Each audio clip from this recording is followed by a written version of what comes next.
So, some people ask, what happened to the miniature golden doodle named Kylie that you had in like 2017, 2018, or 2019 that my stepfather would always scream at like a lunatic?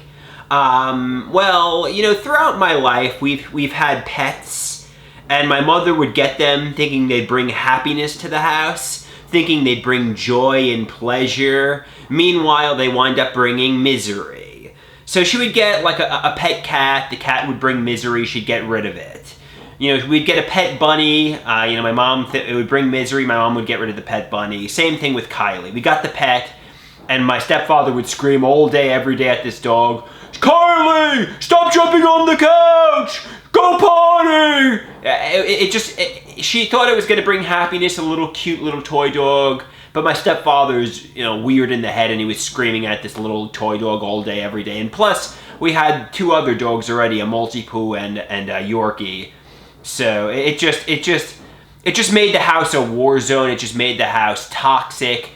I had to put on headphones, crank up the air conditioner to just drown out the noise of the chaos outside my bedroom, basically, because it was constantly my stepfather screaming like a lunatic. Long story short, they got the dog. We had it for a few months, maybe a year. I don't know exactly how long. Then my mother realized this was a big mistake. I mean, she would say things like, this dog has a split personality.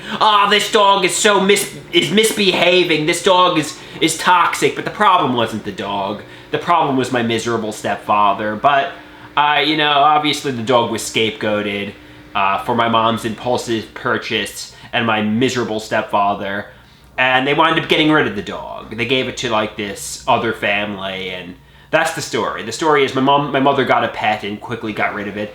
And thankfully he was a little bit more, the house was hell on earth when we had Kylie, because my stepfather couldn't handle a wild and rambunctious puppy.